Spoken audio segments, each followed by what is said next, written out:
हरियाणा विधानसभा चुनाव 2024 संपन्न हो गया, यानी कि मतदान हो गया। अब नतीजों का इंतजार है। 8 तारीख को नतीजे आएंगे, लेकिन नतीजे आने से पहले टोटल टीवी का एग्जिट पोल सटीक तरीके से आपको बता रहा है कि किस विधानसभा क्षेत्र में कौन सी पार्टी का दबदबा दिखाई दे रहा है, कहां पर बीजेपी को फायदा, कहां पर बीजेपी को नुकसान, कहां पर कांग्रेस का जज्बा दिखाई दे रहा है, जोश दिखाई दे रहा है, सरकार किसकी बनने वाली है। साथ ही बात कर रहे हैं वोटिंग परसेंटेज पर भी बात करेंगे। सिरसा लोकसभा क्षेत्र की 9 विधानसभा सीटों की हमारे साथ एक मजबूत पैनल जुड़ा हुआ है। लगातार हम बात कर रहे हैं कि किस तरीके से वोटिंग परसेंटेज इशारा कर रहा है कि सत्ता में कांग्रेस आ रही है, बीजेपी को नुकसान हो रहा है तो क्यों हो रहा है। सिरसा लोकसभा सीट की बात करेंगे तो सिरसा लोकसभा सीट 9 विधानसभा सीटों पर किस तरीके से आंकड़े बता रहे हैं, एग्जिट पोल बता रहे हैं। बीजेपी को 3 सीटें, कांग्रेस को 5 सीटें, इंडियन नेशनल लोकदल को यहां पर 0 से 1 सीट मिल रही है। बीएसपी के साथ गठबंधन है। जेजेपी और एएसपी को कुछ भी यहां मिलता नहीं दिख रहा। आम आदमी पार्टी के खाते में भी कुछ नहीं है। अदर्स के खाते में 1 सीट।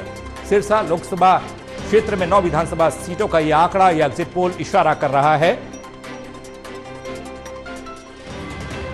यह परसेंटेज है। बीजेपी को 24.39% वोट, तो कांग्रेस को 41.49% वोट मिले हैं।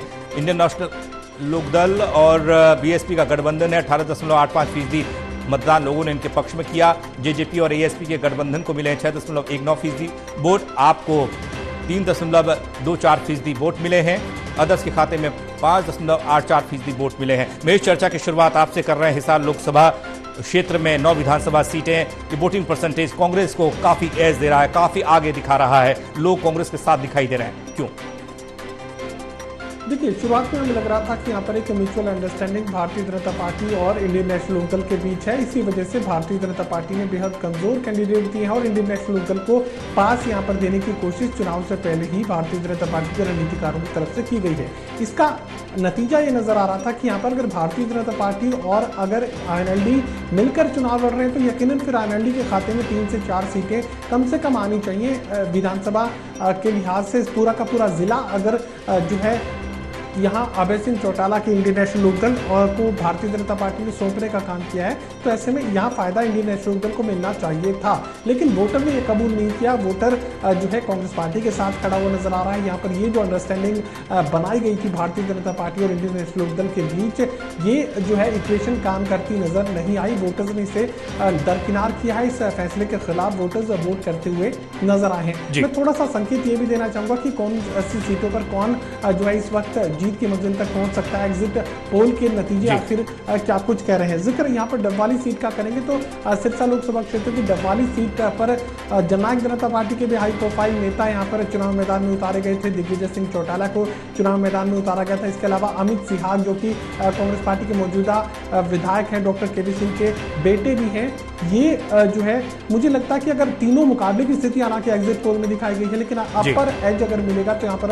अमित सिहाग को मिलेगा। वजह ये कि 90 सीटों पर जिस तरीके का ट्रेंड कांग्रेस पार्टी के समर्थन में देखने को मिला है, भारतीय जनता पार्टी से जो भी नाराज हुआ वो सीधे बीजेपी के खाते में, बीजेपी से जो भी नाराज हुआ वो सीधे कांग्रेस पार्टी के खाते में जाता हुआ नजर आया। अगर तीनों में मुकाबले की स्थिति है तो फिर यकीनन फिर कांग्रेस पार्टी थोड़ा एज जरूर विधानसभा वार भी, उम्मीदवार वार भी बात होगी, थोड़ा सा भारी पड़े। जी, आगे करेंगे। देवेंद्र, आपके पास हम आ रहे हैं। इन लोग अगर किसी इलाके में इसको देखते हैं, क्षेत्रीय दल को देखते हैं, तो जैसे महेश ने बताया कि बीएसपी के साथ गठबंधन के बावजूद भी बीजेपी को फायदा पहुंचाया गया, या फिर कांग्रेस जिस तरीके से 5 सीटें यहां पर निकालती हुई दिख रही है, इसकी मुख्य वजह क्या मानते हैं आप, जल्दी से?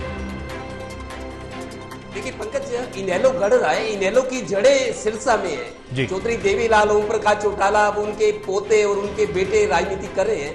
ये बड़ी मतलब अफसोसजनक बात है कि इनेलो जैसा, आप देखिए जेजेपी और बीजेपी की जो सरकार अभी चली है, गठबंधन टूटा है, लेकिन उसमें 5 विधायक जीत कर आए थे। दुष्यंत चौटाला डिप्टी सीएम बने, वो विधायक उनकी मदर थी, नैना चौटाला, अभय चौटाला, अमित सिहाग और 5वें रंजीत चौटाला जो मंत्री बने थे। चौटाला परिवार से 5 विधायक आए थे 2019 के चुनाव में, जो अभी तक रहे हैं, जो विधानसभा भी भंग हुई है। लेकिन इस बार इस विधानसभा में स्थिति बहुत कमजोर नजर आ रही है।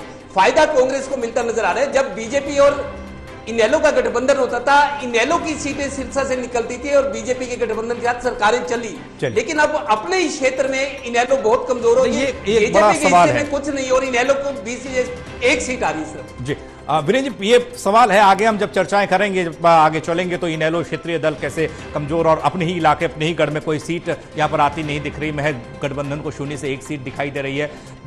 क्या ऐसी वजह रही कि गढ़ ही ढह गया, अब कुछ नहीं रहा हाथ में, कांग्रेस को फायदा इस इलाके में? देखिए, इंडियन नेशनल लोकदल ने हालांकि प्रभाव छोड़ने का प्रयास तो किया है जी, लेकिन वहां के लोगों को लगता है कि अब जो है कांग्रेस ही जो है मुख्य दल है या भारतीय जनता पार्टी। और ओम प्रकाश चौटाला, चौधरी देवीलाल जी के समय में इंडियन नेशनल लोकदल बहुत बड़ी ताकत थी, तो उसकी शक्ति में एक तो आपसी फूट के कारण और दूसरा वहाँ के जो कार्यकर्ता थे उनको लगने लगा है कि अब इंडियन नेशनल लोकदल में जो प्रभावी भूमिका होनी चाहिए थी, जो दमखम होना चाहिए, तो वो नहीं रहा। और देखिए, लोकसभा चुनाव में जो कुमारी शैलजा ने 9 की 9 विधानसभा सीटों पर बढ़त हासिल की थी, तो भारतीय जनता पार्टी अब 3 पर आ रही है, तो ये भारतीय जनता पार्टी की उपलब्धि है। ठीक है सर। और इंडियन नेशनल लोकदल तो वैसे अगर 1 सीट ले पाता तो ये भी उसके लिए संतोषजनक होगा। चलिए, चौटाला परिवार का जो रुतबा है वो थोड़ा सा बचाया जा सकता है इस सीट के हिसाब से।